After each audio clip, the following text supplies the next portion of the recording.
যারা তার এই ওসিয়ত শুনে নেওয়ার পর নিজেদের স্বার্থে তা পাল্টে নিল, তাদের জানা উচিত এটা বদলানোর অপরাধের দায়িত্ব তাদের উপরেই বর্তাবে।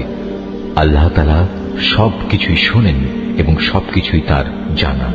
অবশ্য কারো যদি ওসিয়তকারীর কাছ থেকে এই ধরনের আশঙ্কা থাকে যে সে পক্ষপাতিত্ব করে কারো প্রতি অবিচার করে গেছে কিংবা কারো সাথে এর ফলে নাইনসাফি করা হয়েছে, তাহলে যদি সদিচ্ছা নিয়ে মূল বিষয়টি সংশোধন করে নেয়, এতে তার কোনো দোষ হবে না। আল্লাহ তাআলা বড়ই ক্ষমাশীল, মেহেরবান।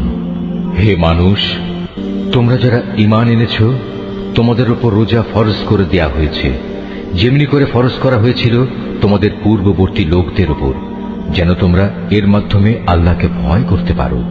রোজা ফরজ করা হয়েছে কয়েকটি নির্দিষ্ট দিনের জন্য।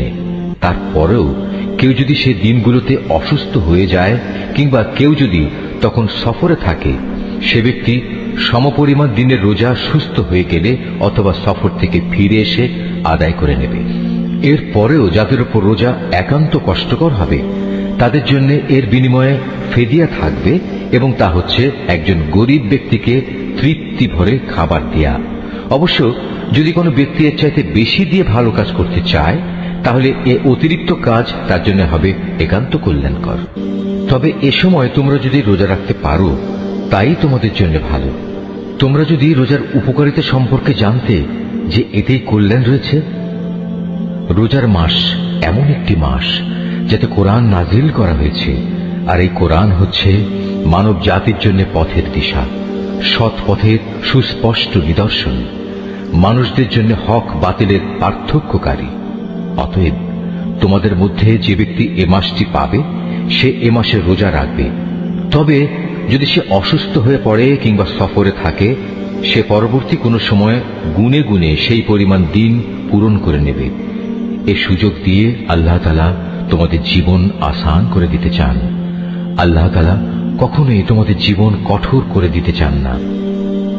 আল্লাহর উদ্দেশ্য হচ্ছে তোমরা যেন গুনে গুনে রোজার সংখ্যাগুলো পূরণ করতে পারো।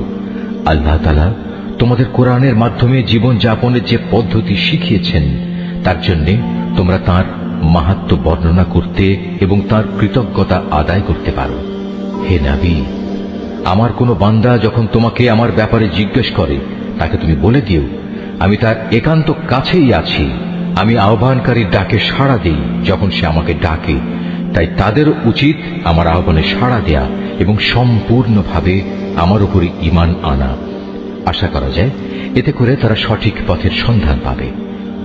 রোজার মাসের রাতে